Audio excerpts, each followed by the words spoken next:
Mes parents m'ont obligé à prendre le bus pour ma remise de diplôme, tout en achetant une Tesla à ma sœur.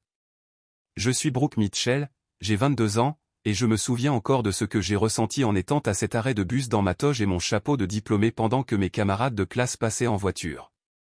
Le pire, ce n'était pas la bruine de Seattle ou les regards curieux. C'était le message qui a illuminé mon téléphone, une photo de ma sœur de 19 ans, Amber, posant à côté de sa Tesla flambant neuve, son cadeau de fin d'études de la part de nos parents. Les mêmes parents qui m'avaient dit que le bus était un moyen de transport parfaitement fiable pour ma remise de diplômes universitaires. Notre famille n'était pas en difficulté financière. Ce n'était qu'un autre chapitre d'une vie entière passée à être la fille invisible. Avant de vous raconter comment j'ai finalement pris ma défense après des années à être l'enfant oublié, dites-moi d'où vous regardez et cliquez sur le bouton d'abonnement si vous vous êtes déjà senti invisible dans votre propre famille. J'ai grandi à Bellevue, une banlieue aisée de Seattle où la plupart des familles vivaient bien mais essayaient de ne pas l'afficher. Mon père, Ryan, travaillait comme développeur de logiciels senior pour une grande entreprise technologique, gagnant un salaire qui nous plaçait fermement dans la classe moyenne supérieure. Ma mère, Stéphanie, vendait de l'immobilier de luxe, conduisant ses clients dans sa Mercedes pour visiter des propriétés au bord du lac. Nous vivions dans une belle maison de 4 chambres avec vue sur le lac Washington. De l'extérieur, nous étions la famille américaine parfaite en apparence. Mais à l'intérieur de ces murs, il y avait une hiérarchie claire, et j'ai vite appris ma place. Ma sœur, Amber, était l'enfant prodige dès sa naissance.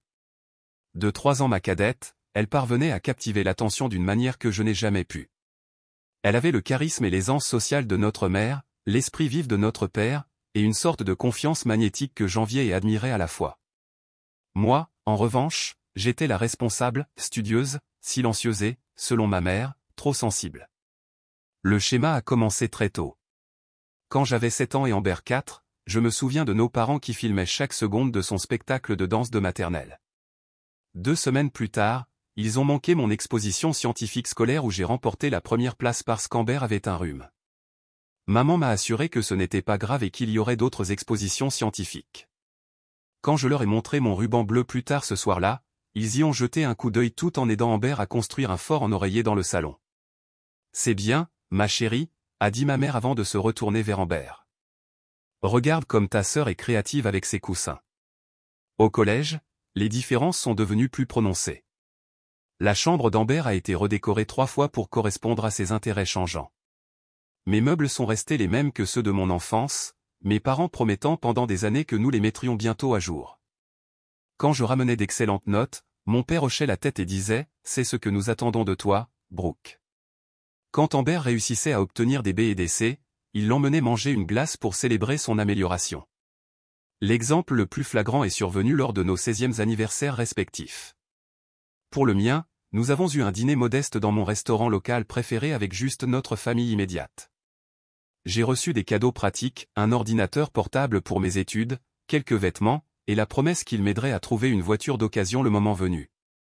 Pour les 16 ans d'Amber, ils ont loué une salle, engagé un DJ, et invité 60 de ses amis les plus proches. Elle a reçu des vêtements de marque, des bijoux, et le cadeau suprême, une Honda Civic neuve avec un énorme nœud rouge sur le dessus. Quand j'ai souligné la différence, ma mère a dit « Amber est plus sociable, ma chérie. Elle a besoin de ces choses pour prendre confiance en elle. Tu as toujours été si indépendante. » 2 mois après qu'Amber ait eu sa nouvelle Honda, ils m'ont finalement aidé à acheter ma première voiture, une Toyota vieille de 10 ans avec de mystérieux bruits de moteur et une portière passager qui ne s'ouvrait pas de l'intérieur. Elle a du caractère, a dit mon père en tapotant le capot. Et ça t'apprendra l'entretien d'une voiture. Tout au long du lycée, le schéma a continué. Mes parents ont assisté à chacun des matchs de volley-ball d'Amber mais ne sont venus qu'à 2 de mes compétitions de l'équipe de débat, bien que mon équipe ait atteint les finales de l'État. Quand j'ai été accepté à l'université de Washington avec une bourse d'études partielle, mes parents semblaient plus intéressés par le bal de fin d'année d'Amber que par mes projets universitaires. « Bien sûr que tu as été prise », a dit ma mère quand je lui ai montré ma lettre d'acceptation. « Tu as toujours été intelligente. Maintenant, penses-tu qu'Amber devrait choisir la robe bleue ou l'argentée pour le bal ? L'argenté fait vraiment ressortir ses yeux. La seule personne qui me voyait vraiment était ma grand-mère, Anna. La mère de ma mère était une professeure d'anglais à la retraite qui valorisait l'éducation et le travail acharné. Quand mes parents ont manqué mon discours de major de promotion au lycée parce qu'Amber avait un tournoi de volley-ball à Portland, grand-mère Anna était là, au premier rang, rayonnante de fierté. Il ne voit pas ce que je vois, m'a-t-elle dit après, en me serrant la main. Mais un jour, tu te construiras une vie où ta valeur sera reconnue, Brooke. Et ce sera magnifique. Je me suis accroché à ces mots tout au long de l'université. Alors qu'Amber a suivi mes pas à l'université de Washington quelques années plus tard, malgré des notes et des résultats de tests inférieurs, nos expériences universitaires n'auraient pas pu être plus différentes. Je travaillais 20 heures par semaine à la bibliothèque du campus pour compléter ma bourse, je maintenais une moyenne de 3,9, et je vivais frugalement dans un appartement partagé avec 3 autres étudiantes. Amber a vécu dans les dortoirs chers la première année, puis a déménagé dans un complexe d'appartements de luxe populaire auprès des filles de sororité. Elle a rejoint une sororité, a changé de spécialisation 3 fois, et a maintenu ce qu'elle appelait une solide moyenne de C. Mes parents payaient la totalité de ses frais de scolarité, son loyer, et lui donnaient une généreuse allocation mensuelle. Pendant ce temps, je faisais attention à la moindre dépense et prenais des quarts de travail supplémentaires pendant les vacances pour joindre les deux bouts. Pendant tout ce temps, je me disais qu'un jour il verrait mes accomplissements. Qu'un jour il serait fier de moi comme il l'était d'Amber. Alors que ma remise de diplôme approchait après 4 ans de travail acharné, je pensais que peut-être, juste peut-être, ce serait ce moment. J'avais décroché un entretien d'embauche dans une prestigieuse agence de marketing à Portland. J'obtenais mon diplôme avec mention. Sûrement, maintenant, il me verrait. J'avais tort. Mais je ne savais pas à quel point j'avais tort jusqu'au jour où j'ai découvert la Tesla d'Amber. Mon dernier semestre d'université a été un marathon de nuits blanches, de sessions d'études alimentées au café, et d'équilibre entre le travail et les candidatures de stage. Pendant que mes camarades de classe profitaient des tournées des bars et des voyages de vacances de printemps, je faisais des doubles services à la bibliothèque et finalisais mon projet de fin d'études. Malgré l'épuisement, j'ai maintenu ma moyenne de 3,9 et j'ai même décroché un entretien d'embauche prometteur chez Horizon Marketing à Portland, tout cela pendant que ma vieille Toyota faisait des bruits de plus en plus inquiétants chaque fois que je dépassais les 65 km/h. 3 semaines avant la remise des diplômes, j'ai appelé mes parents pour discuter de la logistique du grand jour.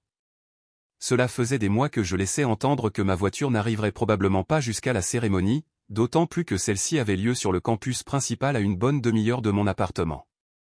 Alors, pour le jour de la remise des diplômes, dis-je, en roulant le cordon du téléphone autour de mon doigt tout en faisant les 100 pas dans ma petite chambre. Je suis un peu inquiète pour le transport.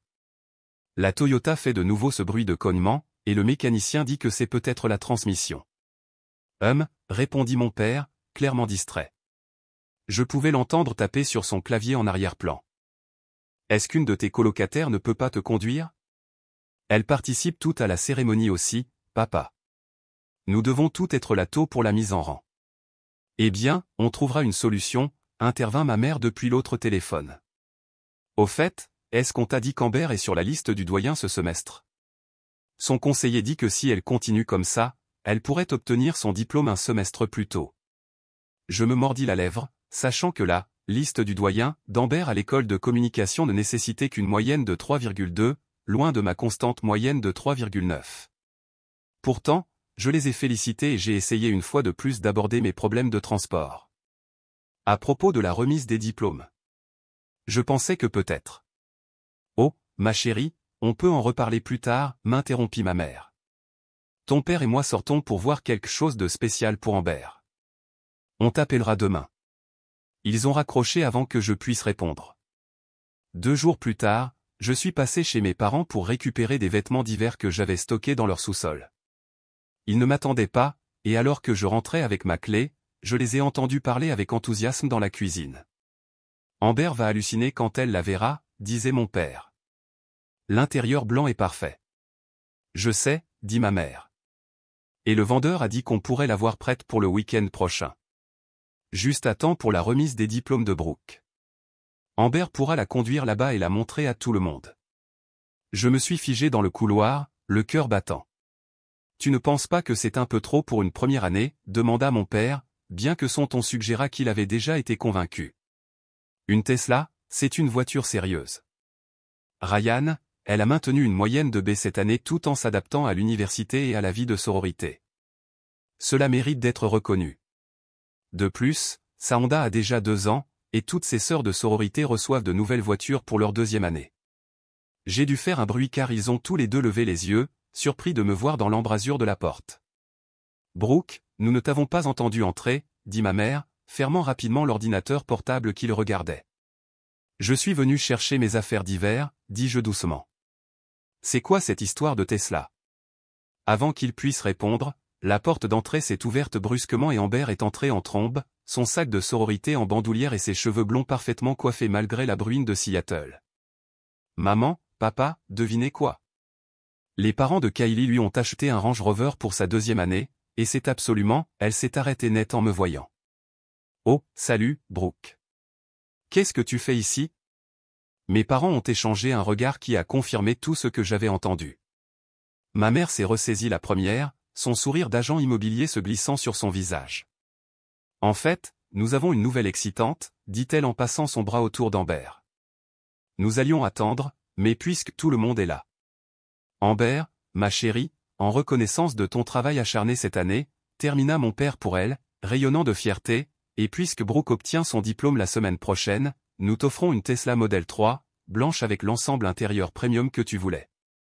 Amber a crié et a sauté de joie pendant que je restais là, invisible une fois de plus. Non seulement il lui achetait une Tesla en récompense de notes médiocres de première année, mais il présentait cela comme étant lié à ma remise de diplôme, un événement qui aurait dû célébrer mes réussites. Oh mon Dieu, vous êtes sérieux? Une Tesla? Taylor va mourir de jalousie. Amber a jeté ses bras autour de nos parents, puis s'est tournée vers moi avec un sourire narquois. Tu vois, Brooke? Certaines d'entre nous ont des voitures qui fonctionnent vraiment. J'ai ouvert la bouche pour dire quelque chose, n'importe quoi, mais j'ai été interrompu par ma mère. Nous allons la chercher vendredi prochain, et ensuite nous pourrons tous aller à la remise des diplômes de Brooke avec style samedi. J'ai eu l'impression d'avoir reçu un coup de poing dans l'estomac. Non seulement ma remise de diplôme était éclipsée, mais il n'avait même pas pensé à la façon dont je me rendrais à ma propre cérémonie. On s'attendait juste à ce que j'embarque dans la nouvelle Tesla d'Amber comme une pensée après coup. J'ai marmonné quelque chose sur le fait que je devais prendre mes vêtements et je me suis enfui au sous-sol, les larmes me brûlant les yeux. Alors que je fourrais des pulls dans un sac de sport, je pouvais les entendre à l'étage discuter avec enthousiasme des caractéristiques et des options de couleurs. Ce soir-là, de retour dans mon appartement, je me suis effondré en racontant à ma colocataire, Jessica, ce qui s'était passé. Tes parents achètent une Tesla à ta sœur adolescente alors que tu peux à peine te payer les vidanges de ta bagnole pourrie? Jessica était furieuse pour moi. Et ils n'ont même pas pensé à comment tu vas te rendre à ta remise de diplôme? C'est plus que tordu, Brooke. Peut-être que je réagis de manière excessive, dis-je en essuyant mes yeux. Ils ont toujours été comme ça. Ça ne rend pas la chose correcte, insista Jessica. Tu dois te défendre. Dis-leur ce que tu ressens. À quoi bon? Ils ne m'entendent pas. Ils ne m'ont jamais entendu. Alors fais en sorte qu'ils t'entendent, dit fermement Jessica. Tu obtiens ton diplôme avec mention. Tu as travaillé comme une folle pendant qu'Amber faisait la fête dans une maison de sororité à leurs frais. S'ils ne voient pas ta valeur, tu dois la leur montrer. J'ai hoché la tête, mais à l'approche du jour de la remise des diplômes, mon anxiété n'a fait que grandir. Allais-je enfin trouver le courage de parler, ou allais-je rester silencieuse comme je l'avais fait pendant 22 ans? Le vendredi précédant la remise des diplômes s'est levé, clair et lumineux, un cadeau rare dans le printemps habituellement gris de Seattle. Je me suis levé tôt pour passer mon examen final en analyse marketing, le dernier obstacle avant de terminer officiellement mon diplôme. Malgré le nœud que j'avais à l'estomac depuis la découverte de la surprise de la Tesla d'Amber, j'ai réussi à me concentrer assez longtemps pour réussir l'examen. Fini avec brio, je vois, a dit le professeur Wilson alors que je lui remettais mon test. Non pas que j'attendais moins de vous, Brooke. Vous avez été l'une de mes étudiantes les plus dévouées. J'ai souri, reconnaissante de cette reconnaissance. Merci. Votre cours a été inestimable. Après l'examen, je me suis dirigé vers mon dernier service à la bibliothèque du campus où j'avais travaillé tout au long de l'université. Mon superviseur, Thomas, avait organisé un petit pot de départ avec le personnel, avec une carte signée par tout le monde et un modeste gâteau. Tu vas vraiment nous manquer ici, a dit Thomas en me tendant un sac cadeau contenant un magnifique journal relié en cuir. Des années sans un seul retard ni incident. Tu as placé la barre incroyablement haut pour ton remplaçant. J'ai cligné des yeux pour retenir mes larmes, touché par le geste. Merci beaucoup à tous. Ce travail a été une bouée de sauvetage pour moi. Après avoir dit au revoir, j'ai vérifié mon téléphone et j'ai trouvé 3 appels manqués de ma mère. Je l'ai rappelée en marchant vers mon appartement. Brooke, enfin, a-t-elle répondu à la première sonnerie. Nous sommes chez le concessionnaire Tesla pour récupérer la voiture d'Amber. Elle est absolument magnifique. Extérieur blanc avec intérieur en cuir végétalien blanc. Tout premium. C'est super, ai-je réussi à dire, ravalant la boule que j'avais dans la gorge. À propos de demain. Oui, c'est pour ça que j'appelle, m'interrompit-elle. La cérémonie commence à 13h, n'est-ce pas? Nous devrons partir tôt pour trouver une place de parking. Ton père pense que nous devrions arriver vers 11h30 pour avoir de bonnes places. Maman, dis-je fermement, je dois être là à 10h pour la mise en rang des diplômés. J'essaie de te parler du transport toute la semaine. Oh. Elle fit une pause comme si cette pensée ne lui était pas venue à l'esprit. Eh bien, nous serons occupés à préparer la voiture d'Amber pour sa première grande sortie. Tu ne peux pas simplement prendre le bus? Il y a une ligne directe de ton appartement au campus, n'est-ce pas? J'ai arrêté de marcher, stupéfaite par sa suggestion désinvolte. Vous voulez que je prenne le bus pour ma remise de diplôme? Dans ma toge et mon chapeau? C'est juste pratique, ma chérie. Tout le monde sera avec nous dans la nouvelle Tesla d'Amber, et il n'y aura pas de place si nous devons aussi emmener ta grand-mère. Le bus est un moyen de transport parfaitement fiable. Le monde a semblé basculer autour de moi. Tout le monde. Comme si je ne faisais pas partie de la famille, comme si j'étais une lointaine connaissance qui devait trouver son propre chemin pour l'événement. Vous suggérez que je prenne le bus pour ma remise de diplôme pendant que ma sœur cadette conduit sa Tesla flambant neuve que vous lui avez achetée pour aucune occasion particulière à ma cérémonie de remise de diplôme? Je n'ai pas pu retenir la douleur et la colère dans ma voix. Ne sois pas dramatique, Brooke, soupira ma mère. Tu as toujours été si indépendante. Je pensais que tu apprécierais de gérer ça toi-même au lieu de compter sur nous pour te transporter partout. En arrière-plan, j'entendais Amber et mon père rire de quelque chose, complètement inconscient de notre conversation. Je dois y aller, dis-je, la voix épaisse de larmes non versées. La journée spéciale d'Amber attend. C'est la solution pratique, a répété ma mère, manquant ou ignorant mon sarcasme. On se voit à la cérémonie demain. N'oublie pas de porter cette jolie robe sous ta toge. J'ai raccroché et je suis resté figé sur le trottoir, les gens passant devant moi pour leurs activités du vendredi soir. Un mélange d'émotions m'a envahi, le choc, la douleur, la colère, et enfin, un étrange sentiment de clarté. Voilà qui étaient mes parents. Voilà qui ils avaient toujours été. Aucune de mes réussites n'égalerait jamais l'existence d'Amber. J'ai composé le numéro de ma grand-mère avec des mains tremblantes. Grand-mère Anna, c'est Brooke. Voilà ma diplômée. Sa voix chaleureuse m'a immédiatement réconforté. Es-tu prête pour demain? Ils me font prendre le bus, ai-je lâché, les larmes coulant enfin. Pour ma propre remise de diplôme. Parce qu'ils sont occupés avec la nouvelle Tesla d'Amber. Il y a eu une longue pause avant que ma grand-mère ne parle, sa voix inhabituellement dure. Ils ont fait quoi? Entre des sanglots brisés, j'ai tout expliqué, la Tesla, le problème de transport, des années à être négligé et sous-estimé. Oh, ma chère petite, a dit grand-mère Anna quand j'ai fini. J'aimerais pouvoir dire que je suis surprise, mais j'observe ce schéma depuis trop longtemps. Ta mère a fait la même chose à ta tante Carole quand elles étaient jeunes. Que dois-je faire, ai-je demandé, me sentant comme une enfant perdue bien que je sois une diplômée universitaire. Tu as 2 choix, dit-elle fermement.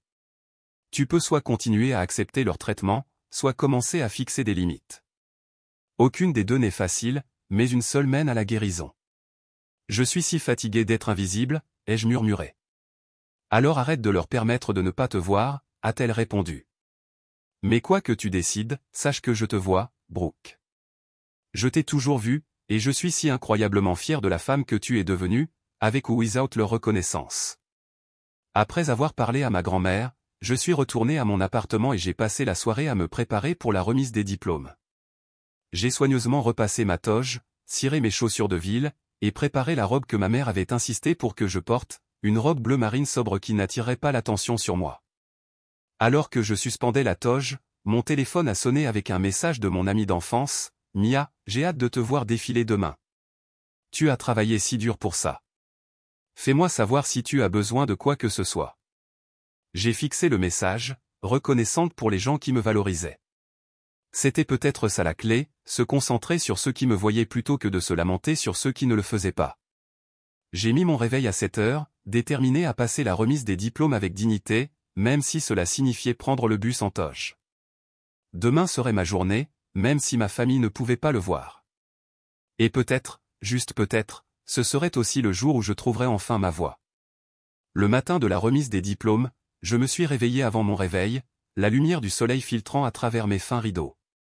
Pendant un bref et heureux moment, je n'ai ressenti que de l'excitation.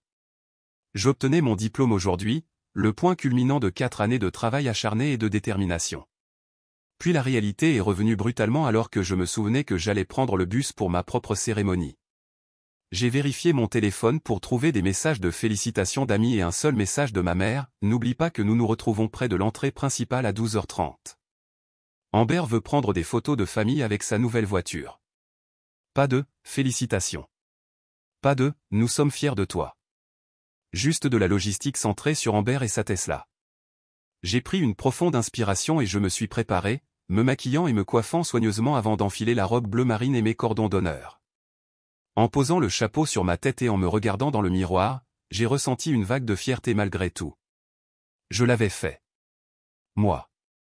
Pas l'argent ou les relations de mes parents, juste mon propre travail acharné et ma persévérance. Mes colocataires étaient déjà partis pour la cérémonie, chacune avec sa propre famille venant les chercher. L'appartement était silencieux alors que je rassemblais mes affaires, jetais un dernier regard autour de moi, et me dirigeais vers l'arrêt de bus à 3 pâtés de maison. La matinée à Seattle était grise et brumeuse, une légère pluie commençant à tomber alors que je marchais. Je serrais mon chapeau pour l'empêcher de s'envoler, sentant déjà les gouttelettes s'infiltrer dans ma toge. Au moment où j'ai atteint l'arrêt de bus, la pluie s'était intensifiée, et je me suis blotti sous le petit abri, essayant de garder ma tenue de diplômé au sec. Une voiture a klaxonné en passant, et j'ai levé les yeux pour voir des camarades de mon programme de marketing me faire signe de l'intérieur, leur famille les conduisant à la cérémonie. J'ai forcé un sourire et leur ai fait signe en retour, puis je me suis détourné rapidement, ne voulant pas qu'ils s'arrêtent pour me demander pourquoi j'étais à un arrêt de bus en toge. « Vous obtenez votre diplôme aujourd'hui, ma chère ?» a demandé une voix. Je me suis retourné pour voir une femme âgée aux yeux bienveillants assise sur le banc, un parapluie serré dans ses mains noueuses. « Oui », ai-je répondu, essayant de paraître joyeuse. « Université de Washington. »« Et vous prenez le bus ?» Elle avait l'air surprise. « Ma famille avait d'autres arrangements de transport, » dis-je diplomatiquement. La femme m'a étudié un instant, puis a tapoté le siège à côté d'elle. « Je m'appelle Doris. Asseyez-vous avant de vous mouiller davantage. » Je me suis assise, reconnaissante pour la compagnie et l'abri de son grand parapluie. « Laissez-moi deviner, » a dit Doris. « Des histoires de famille. » J'ai ri malgré moi. « Est-ce si évident ? » Seulement pour quelqu'un qui est passé par là, a-t-elle répondu. J'ai obtenu mon diplôme d'infirmière en 1962. Mes parents ne sont pas venus car ils assistaient au match de baseball de mon frère. J'ai pris 2 bus dans mon uniforme blanc et ma coiffe. Comment l'avez-vous géré, ai-je demandé, soudainement avide de sa sagesse. Pas bien au début, a admis Doris. J'ai été en colère pendant des années, mais j'ai finalement réalisé que leur incapacité à voir ma valeur ne la diminuait pas. Cela montrait simplement leurs limites, pas les miennes. Avant que je puisse répondre, le bus est arrivé, ses freins crissant en s'arrêtant au trottoir. Doris a insisté pour que je monte la première, et le chauffeur a souri en voyant ma tenue de diplômé. « Félicitations » a-t-il crié, refusant mon billet. « C'est pour moi aujourd'hui. Considérez ça comme un cadeau de fin d'études. » À l'intérieur du bus, plusieurs passagers m'ont offert des félicitations similaires, une femme en blouse insistant pour que je prenne son siège à l'avant. La gentillesse de ces étrangers m'a mis les larmes aux yeux, leur reconnaissance étant plus significative qu'ils ne pouvaient l'imaginer. Alors que le bus se dirigeait vers le campus, mon téléphone a vibré avec un message d'Amber. OMG, la Tesla est incroyable. Maman et papa me laissent conduire tout le monde à ton truc. Tellement excité que tout le monde la voit. En pièce jointe, une photo d'elle posant à côté de la Tesla blanche étincelante, mes parents rayonnant fièrement derrière elle. J'ai éteint mon téléphone et l'ai glissé dans ma poche, ne voulant pas que cela gâche ce moment. Le trajet en bus a ravivé des souvenirs d'autres fois où j'avais été négligé, mon 16e anniversaire, quand mes parents ont oublié de venir me chercher à l'entraînement de débat parce qu'ils achetaient un nouveau téléphone pour Amber, la remise des diplômes du lycée, quand ils sont arrivés en retard et sont partis tôt pour le spectacle de danse d'Amber, d'innombrables réussites accueillies avec une reconnaissance distraite tandis que les plus petits accomplissements d'Amber étaient célébrés avec faste. Pourtant, au milieu de ces souvenirs douloureux, je me suis surprise à penser aux paroles de Doris, leur incapacité à voir ma valeur ne la diminuait pas, il était peut-être temps que je le croie vraiment. Le bus s'approchait du campus, maintenant bondé de diplômés et de leurs familles. Par la fenêtre, je pouvais voir des parents fiers prendre des photos, des grands-parents portant des fleurs, des frères et sœurs tenant des pancartes de félicitations. Une boule s'est formée dans ma gorge, mais je l'ai ravalée. Aujourd'hui restait ma réussite, même si ma famille ne pouvait pas la reconnaître correctement. Alors que je me préparais à descendre, Doris m'a touché le bras. N'oubliez pas, ma chère, la famille n'est pas toujours celle qui vous élève. Parfois, c'est celle qui vous voit. Trouvez ces personnes et gardez-les près de vous. Je les remerciais, étrangement ému par cette brève rencontre avec une étrangère qui comprenait en quelque sorte exactement ce que j'avais besoin d'entendre. En descendant du bus, j'ai aperçu Jessica qui attendait près de l'entrée du campus, scrutant la foule. « Brooke » a-t-elle appelé en se précipitant. « J'avais peur que tu n'arrives pas. Tu as vraiment pris le bus dans ta toge ?» Tradition familiale, dis-je avec ironie, en redressant mon chapeau légèrement humide. L'expression de Jessica s'assombrit. Ils t'ont vraiment fait prendre le bus alors qu'il parade dans une Tesla neuve. C'est plus que tordu. Ce n'est pas grave, dis-je automatiquement, puis je me suis corrigé. En fait, non, ce n'est pas grave, mais je ne vais pas laisser ça gâcher ma journée. C'est ma fille, Jessica a passé son bras sous le mien. Et juste pour que tu saches, mes parents veulent nous emmener toutes les deux dîner après la cérémonie. Ils insistent. J'ai ressenti une vague de gratitude pour Jessica et sa famille, qui m'avaient toujours fait sentir la bienvenue. J'aimerais beaucoup. Alors que nous nous dirigions vers la zone de rassemblement des diplômés, je me sentais à la fois épuisé et déterminé. Le trajet en bus m'avait donné le temps de réfléchir à des années d'inégalité et de réussite négligées. Mais il m'avait aussi montré la gentillesse d'étrangers et m'avait rappelé que je n'étais pas seul, même si ma propre famille ne pouvait pas me voir clairement. « Prête à obtenir ton diplôme ?» a demandé Jessica alors que nous approchions de la mer de toge et de chapeau noir. « Plus que prête » ai-je répondu, redressant les épaules. « C'est l'heure. » La zone de rassemblement des diplômés bourdonnait d'excitation alors que des centaines de futurs anciens élèves ajustaient leurs chapeaux, redressaient leurs cordons d'honneur et prenaient des selfies avec des amis.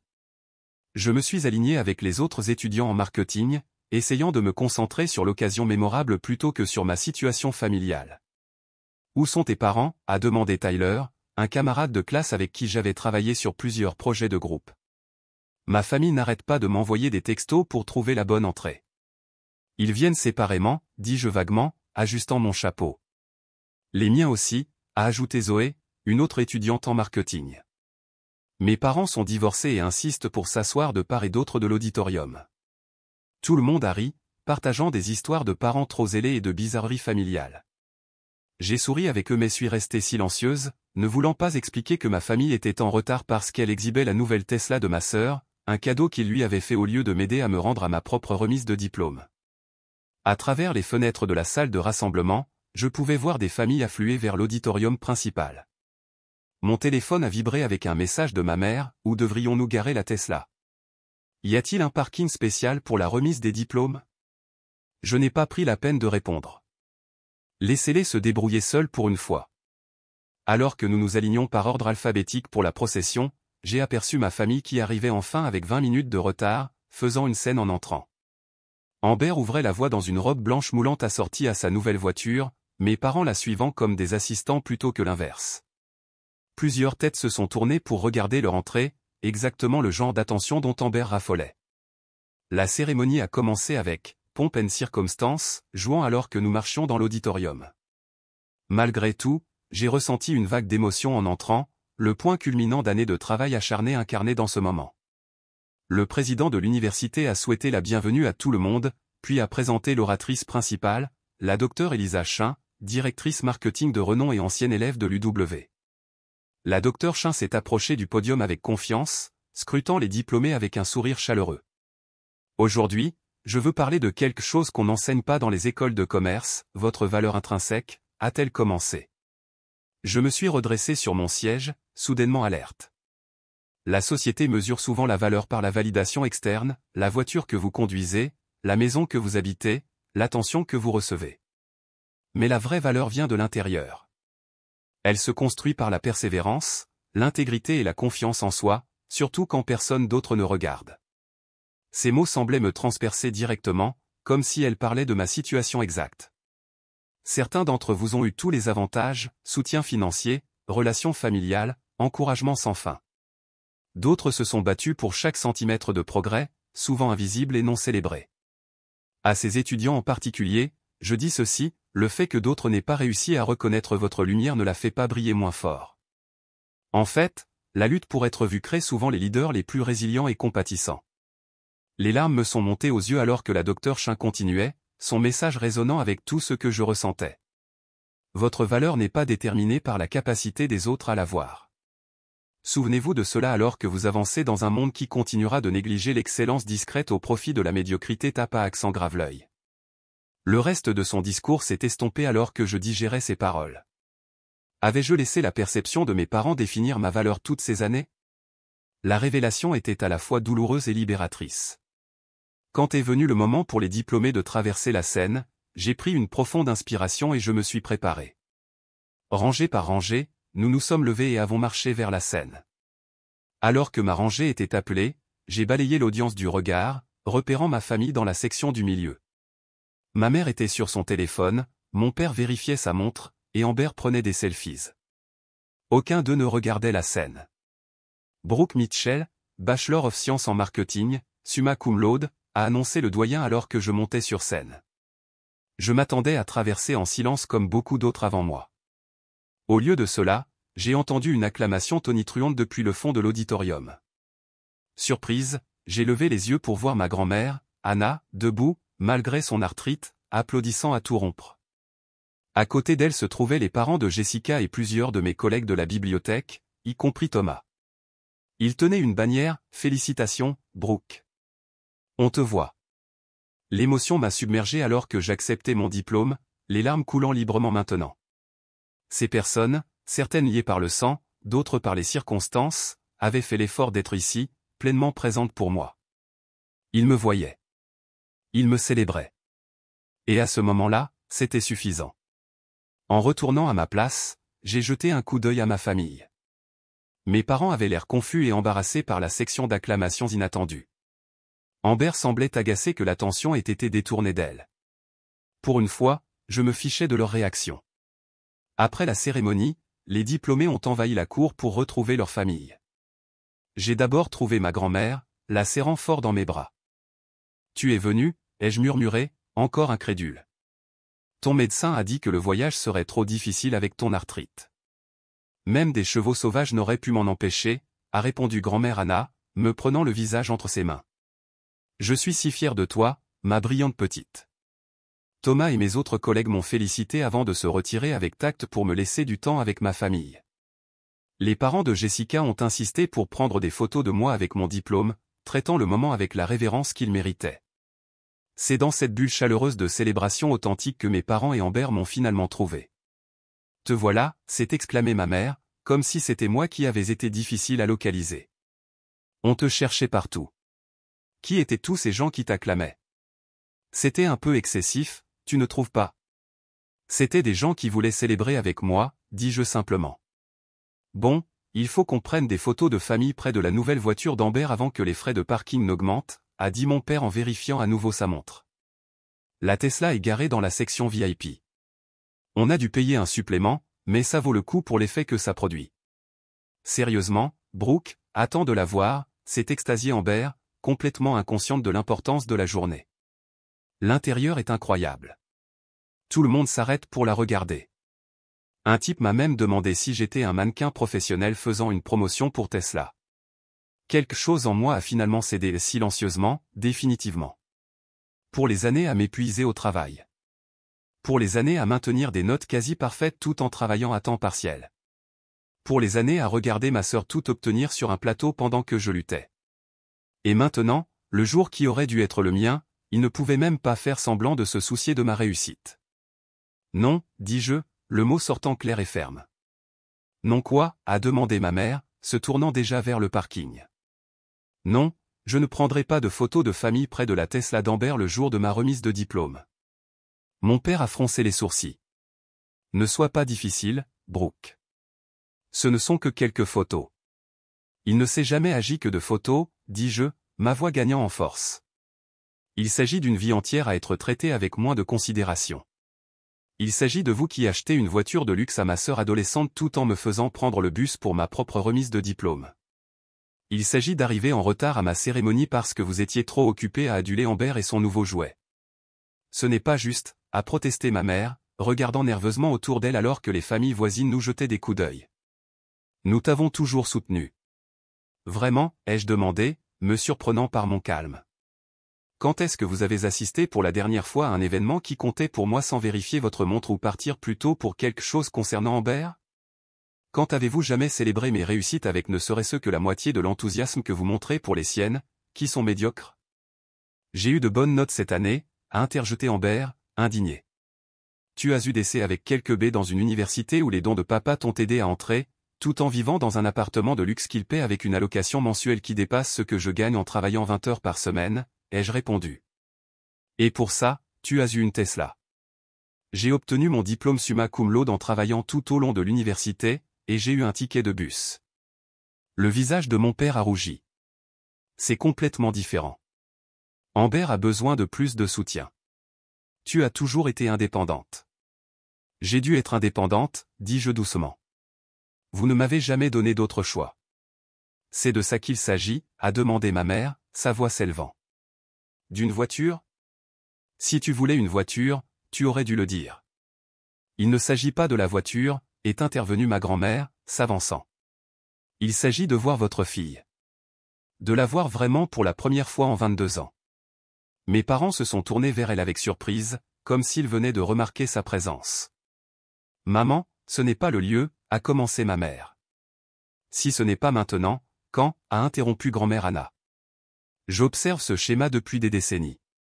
Carole était traitée de la même manière que vous traitez Brooke, invisible, sauf si elle rendait un service à la famille. Et maintenant, vous continuez le cycle avec vos propres filles. Ma mère a pâli à la mention de sa sœur, ma tante Carole, qui avait des contacts limités avec la famille. Brooke a travaillé plus dur que quiconque que je connaisse, a poursuivi ma grand-mère. Elle méritait que ses parents la conduisent à sa remise de diplôme, au minimum. Elle méritait la célébration, la reconnaissance et le respect, pas d'être une pensée après coup pour la nouvelle voiture d'Amber. Une petite foule s'était rassemblée, observant le drame se dérouler. J'ai senti une main se glisser dans la mienne et je me suis retourné pour voir Jessica debout à côté de moi en soutien silencieux. Je dois y aller, dis-je, soudainement épuisé par la confrontation. La famille de mon ami m'a invité à un dîner de remise de diplôme. Des gens qui veulent vraiment célébrer avec moi. Brooke, tu ne peux pas simplement tourner le dos à ta famille, a protesté mon père. Regardez-moi faire, ai-je répondu, puis je me suis tourné pour partir avec Jessica, grand-mère Anna nous suivant. En nous éloignant, j'ai entendu Amber demander d'une voix confuse, alors, on ne prend pas de photo avec la Tesla. Et pour la première fois depuis des années, je me suis surprise à rire sincèrement de l'absurdité de tout cela.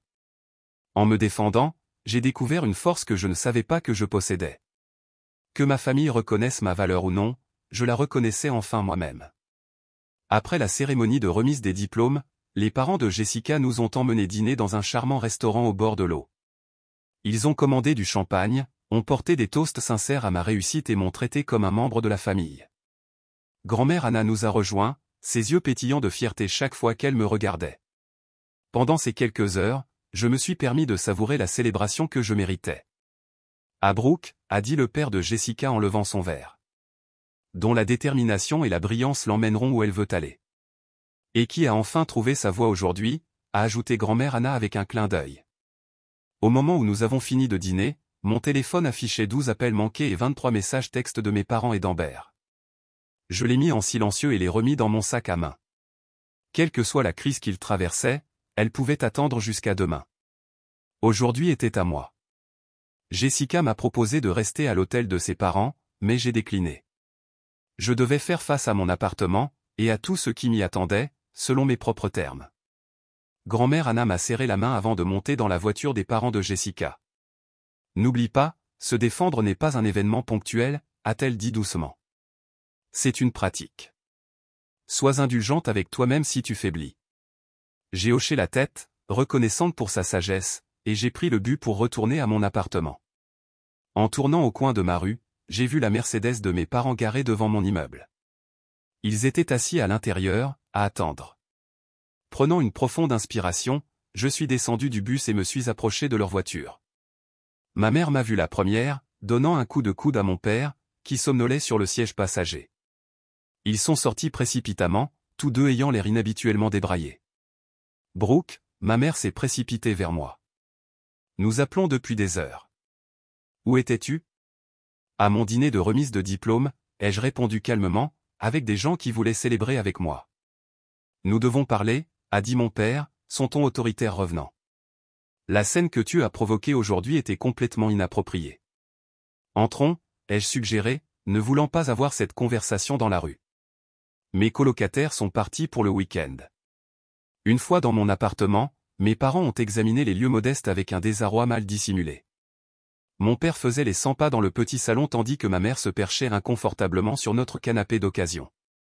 Brooke, commença mon père, je comprends que tu aies été contrarié par les arrangements de transport aujourd'hui, mais embarrasser publiquement ta famille était inacceptable. C'est ce que vous pensez qu'il s'est passé, ai-je demandé. Que je faisais une crise de nerfs pour un transport? Qu'est-ce que ça pourrait être d'autre? Ma mère a levé les mains. Nous t'avons tout donné. Nous avons payé pour tes études. J'avais une bourse, ai-je interrompu, et je travaillais 20 heures par semaine pour couvrir mes frais de subsistance. Nous t'aurions aidé si tu l'avais demandé, a rétorqué mon père. Tu as toujours été si indépendante, si capable. Amber a besoin de plus de soutien. Non, dis-je fermement. Amber reçoit plus de soutien. Il y a une différence. C'est ridicule, a raillé ma mère. Nous vous avons toujours traité équitablement toutes les deux. Vraiment? Je suis allé dans ma chambre et je suis revenu avec une boîte à chaussures. Laissez-moi vous montrer quelque chose. J'ai ouvert la boîte et j'ai commencé à étaler des objets sur la table basse, une carte d'anniversaire de mes 16 ans avec une carte cadeau de $50 à l'intérieur, à côté, une photo du 16e anniversaire d'Amber la montrant avec sa nouvelle Honda, mon faire-part de fin de lycée à côté d'un relevé bancaire montrant les $200 que mes parents avaient déposés en cadeau, une coupure de journal de l'équipe de volleyball d'Amber avec mes parents bien en vue dans les gradins, ma lettre d'acceptation à l'université sans mot de félicitations, et enfin, un ticket de bus de plus tôt dans la journée. Ceci est un registre de l'inégalité, dis-je doucement.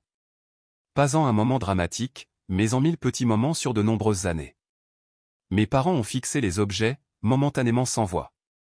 Tu as gardé tout ça, a finalement demandé ma mère, sa voix faible. Pas pour vous le jeter au visage un jour, ai-je expliqué, mais pour me rappeler que je n'imaginais pas les choses, que la différence dans la façon dont vous nous traitiez était réelle. Avant qu'il puisse répondre, on a frappé à la porte. J'ai ouvert et j'ai trouvé grand-mère Anna, qui avait dû prendre un taxi depuis son hôtel. Je pensais que tu pourrais avoir besoin de renfort, a-t-elle dit en entrant. Ses yeux se sont plissés quand elle a vu mes parents. Je vois que la conversation a commencé. Maman, ce ne sont pas tes affaires, a commencé ma mère. Quand ma petite fille prend un bus pour sa remise de diplômes universitaires pendant que vous paradez avec Amber dans une Tesla flambant neuve, ça devient mes affaires, a répondu sèchement grand-mère Anna. Stéphanie, tu répètes exactement ce que ton père a fait à toi et à Carole. Ma mère a tressailli à la comparaison. C'est complètement différent. Vraiment, a demandé grand-mère Anna. Ton père te favorisait parce que tu étais extravertie et charmante comme lui. Tu favorises Amber pour la même raison. Carole était studieuse et silencieuse comme Brooke. Tu en voulais à ton père de la façon dont il traitait Carole, et pourtant te voilà en train de faire la même chose à ta propre fille. Un lourd silence s'est abattu sur la pièce. Mon père, qui avait été sur la défensive tout du long, a finalement parlé. Brooke a toujours semblé aller bien, a-t-il dit, mais sa voix manquait de conviction. Elle ne s'est jamais plainte. Elle ne devrait pas avoir à se plaindre pour être traitée équitablement, a souligné grand-mère Anna. Je pensais, commença ma mère, puis s'arrêta, fixant les objets sur la table. Je pensais que parce que tu réussissais par toi-même, tu n'avais pas besoin d'autant de nous. Je pensais que nous te donnions de l'espace pour être indépendante. J'avais besoin de parents, dis-je simplement. Pas d'espace. Mon père s'est passé la main dans les cheveux, l'air sincèrement troublé pour la première fois. La Tesla était excessive, n'est-ce pas? Même pour Amber. Il ne s'agit pas seulement de la Tesla, dis-je. Bien que me faire prendre le bus pour la remise des diplômes tout en lui achetant une voiture de luxe est certainement mis tout en lumière. Que voulez-vous de nous maintenant, a demandé ma mère, et j'ai été surprise de voir des larmes dans ses yeux. Comment pouvons-nous réparer ça? Je ne sais pas si vous pouvez réparer 22 ans d'inégalité du jour au lendemain, ai-je admis. Mais le reconnaître est un début. Et comprendre qu'à l'avenir, notre relation aura des limites. Des limites? Mon père avait l'air alarmé. Qu'est-ce que ça veut dire? Ça veut dire que je n'accepterai plus d'être traité comme moins qu'Amber. Ça veut dire que je dénoncerai le favoritisme quand je le verrai. Et ça veut dire que j'aurai peut-être besoin de distance parfois pour me protéger. Mes parents ont échangé des regards inquiets. C'était un nouveau territoire pour nous tous. J'ai accepté un entretien d'embauche à Portland la semaine prochaine, ai-je continué. Si je l'obtiens, je déménagerai. Non pas pour vous punir, mais parce que j'ai besoin d'un nouveau départ. Portland, a répété ma mère. Mais c'est à 3 heures de route. 3 heures, ce n'est rien si vous voulez vraiment venir, ai-je souligné. Et il y a ces inventions incroyables appelées téléphones qui fonctionnent d'un état à l'autre. Mon père a presque souri à cela. Tu as vraiment bien réfléchi à tout ça. J'ai eu des années pour y penser, ai-je répondu. Je n'ai juste jamais eu le courage de le dire à voix haute. Nous avons parlé pendant une autre heure, passant en revue des décennies de blessures et d'incompréhension. Il n'y a pas eu de résolution parfaite, pas d'étreinte de groupe en larmes comme dans les films. Mes parents ne se sont pas soudainement transformés en la mère et le père parfaitement solidaires que j'avais toujours voulu. Mais il y avait quelque chose de nouveau dans la façon dont ils écoutaient vraiment, peut-être pour la première fois. Alors qu'ils se préparaient à partir, ma mère a hésité à la porte. Je n'ai jamais eu l'intention de te faire sentir moins aimé, a-t-elle dit doucement. Je pense que je voyais trop de moi-même en Amber et trop de Carole en toi. Et j'ai projeté tous mes sentiments compliqués là-dessus.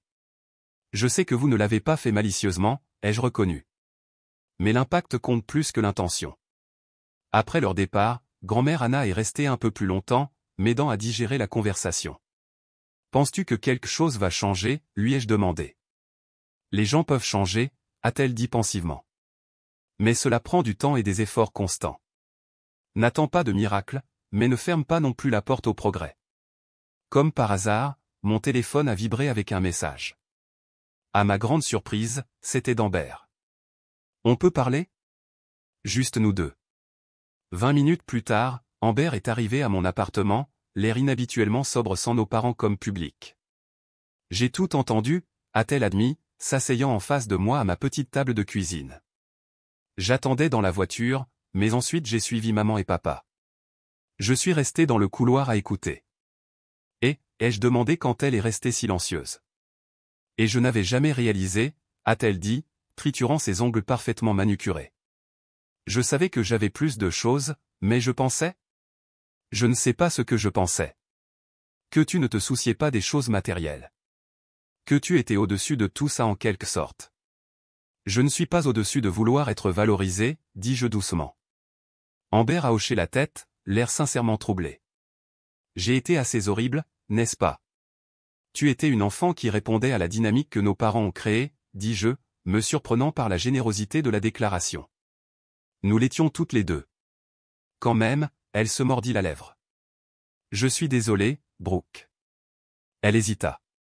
J'ai dit à papa que je ne voulais pas de la Tesla. Ça me dégoûte maintenant. J'ai haussé un sourcil, sincèrement choqué.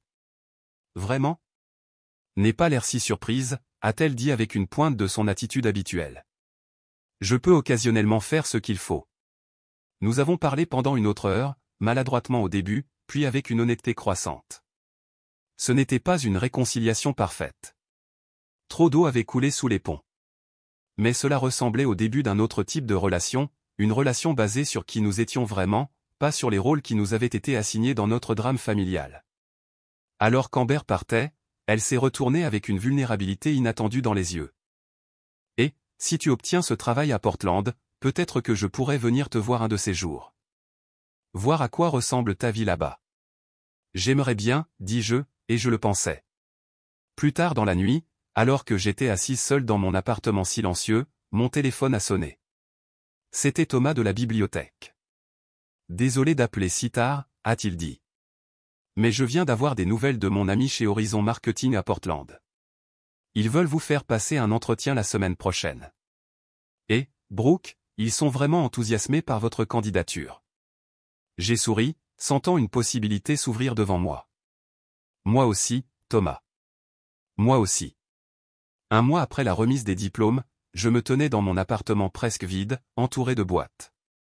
L'offre d'emploi de Portland était arrivée, un poste de marketing junior chez Horizon avec un potentiel de croissance. Le salaire n'était pas extraordinaire, mais c'était suffisant pour un modeste studio et un nouveau départ. Plus important encore, c'était quelque chose que j'avais entièrement mérité par moi-même.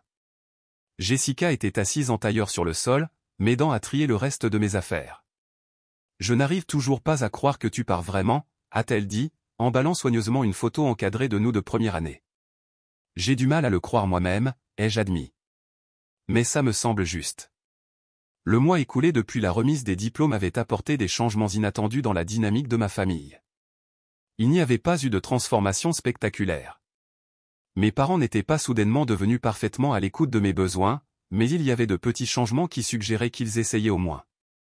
Le week-end précédent, mon père m'avait invité à déjeuner, juste nous deux, quelque chose qui n'était jamais arrivé auparavant. Nous nous sommes assis l'un en face de l'autre dans un café local, initialement mal à l'aise sans Amber ou ma mère pour combler le silence.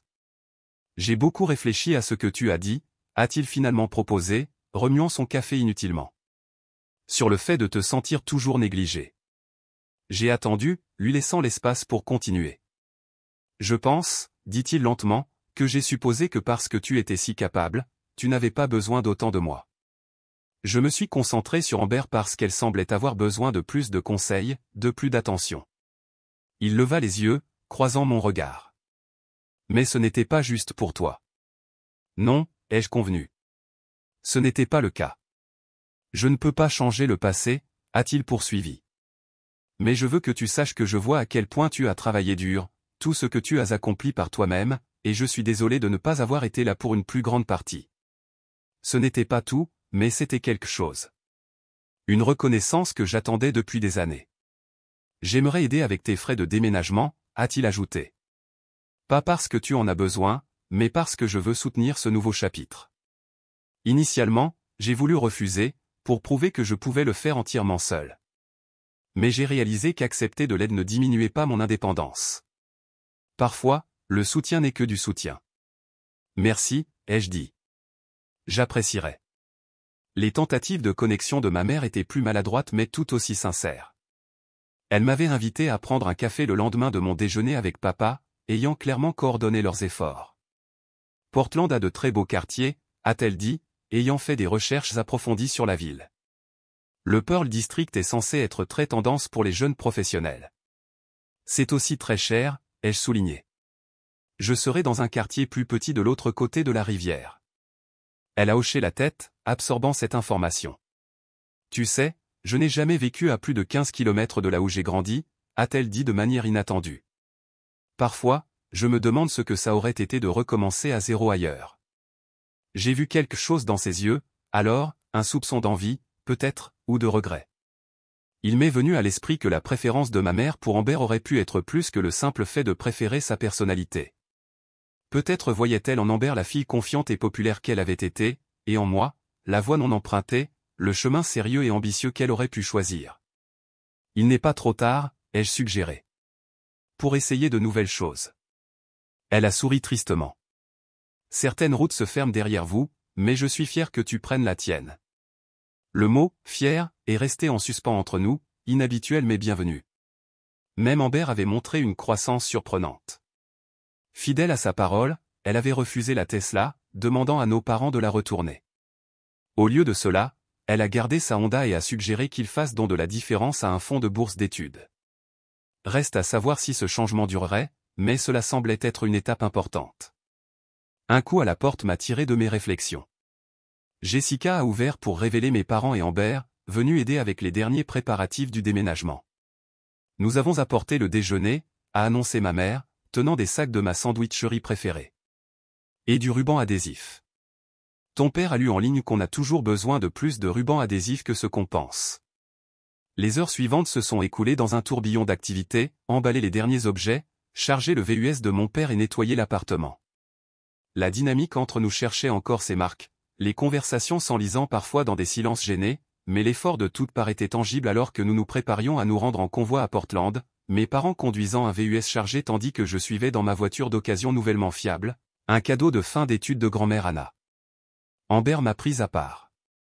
J'ai trouvé ça, a-t-elle dit en me tendant une petite boîte. C'était dans le placard de rangement à la maison. À l'intérieur se trouvait un ruban bleu délavé, mon prix de première place de l'exposition scientifique de toutes ces années, celle que mes parents avaient manquée. Je ne sais pas pourquoi je l'ai gardée, a admis Amber. Peut-être que même à l'époque, je savais que c'était important. J'ai regardé ma sœur, je l'ai vraiment regardée, et j'ai vu quelque chose de nouveau.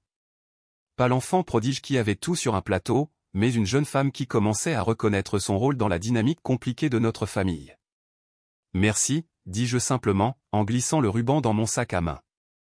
Le trajet vers Portland a marqué à la fois une fin et un commencement. Alors que Seattle s'estompait dans mon rétroviseur, j'ai senti un poids se lever. Pas la résolution complète de 22 ans d'histoire familiale, mais la libération d'avoir enfin dit ma vérité. Mon nouvel appartement était minuscule mais à moi, une page blanche dans une ville où personne ne me connaissait comme la sœur d'Amber ou la responsable. Alors que mes parents aidaient à monter les boîtes sur 3 étages, je les ai regardés, observant l'espace modeste avec de nouveaux yeux, ne jugeant pas, mais voyant mon choix comme valide en soi. Après que tout ait été déchargé, nous nous sommes tenus maladroitement dans le petit salon, le moment du départ flottant entre nous. Bon, a dit mon père en faisant teinter ses clés de voiture. Je suppose que nous devrions prendre la route si nous voulons rentrer avant la nuit. Merci, dis-je, d'avoir aidé avec le déménagement. Bien sûr, a répondu ma mère. C'est ce que fait la famille. La phrase m'a frappé comme étant à la fois ironique et pleine d'espoir, une déclaration de ce qui aurait dû être depuis le début et peut-être de ce qui pourrait être à l'avenir. Alors qu'il se préparait à partir, ma mère a hésité, puis m'a serré dans ses bras plus fort et plus longtemps que tout ce dont je pouvais me souvenir. « Je suis si fier de toi, Brooke », a-t-elle murmuré. J'aurais dû le dire plus souvent. Après leur départ, je suis resté seul dans mon nouvel appartement, entouré de boîtes encore à déballer et d'un avenir encore à écrire. Le voyage de l'invisibilité à l'autonomisation n'était pas terminé. De telles transformations ne le sont jamais, mais j'avais fait le premier pas crucial de reconnaître ma propre valeur, que les autres puissent la voir ou non. Mon téléphone a sonné avec un message de grand-mère Anna. Qu'est-ce que ça fait d'être exactement là où tu es censé être? J'ai souri, regardant par la fenêtre ma nouvelle ville qui s'étendait devant moi. Comme le début de quelque chose d'important, ai-je répondu par message. Le trajet en bus jusqu'à la remise des diplômes avait été douloureux, mais peut-être nécessaire, l'indignité finale qui m'a poussé à revendiquer ma voix et ma valeur. En fin de compte, le plus grand cadeau de fin d'études n'était pas une voiture ou même la reconnaissance de mes parents. C'était la découverte que je pouvais me tenir dans ma propre lumière, créer mes propres célébrations et construire une vie qui honorait ma valeur, que les autres la reconnaissent ou non. En déballant ma première boîte, je suis tombé sur le journal que Thomas et mes collègues de la bibliothèque m'avaient donné, l'ouvrant pour trouver une citation qu'ils avaient inscrite sur la première page, « Votre valeur n'est pas déterminée par la capacité des autres à la voir ». J'ai passé mes doigts sur les mots, pensant au discours de la Dr Chin, à Doris dans le bus, au soutien indéfectible de grand-mère Anna, et à toutes les personnes qui m'avaient vu clairement quand ma propre famille ne le pouvait pas. Avez-vous déjà eu à vous défendre quand il semblait que personne d'autre ne le ferait ou vous êtes-vous retrouvé à prendre le bus pendant que quelqu'un d'autre avait la Tesla? J'adorerais lire vos histoires dans les commentaires ci-dessous. N'oubliez pas d'aimer cette vidéo si elle a résonné en vous, de vous abonner pour plus d'histoires de la vie réelle, et de la partager avec quelqu'un qui pourrait avoir besoin d'un rappel de sa propre valeur. N'oubliez pas, parfois les voyages les plus importants commencent par un simple trajet en bus ou un seul moment où l'on se tient dans sa vérité. Merci de m'avoir écouté, et jusqu'à la prochaine fois, continuez de faire briller votre lumière, même quand les autres ne la voient pas.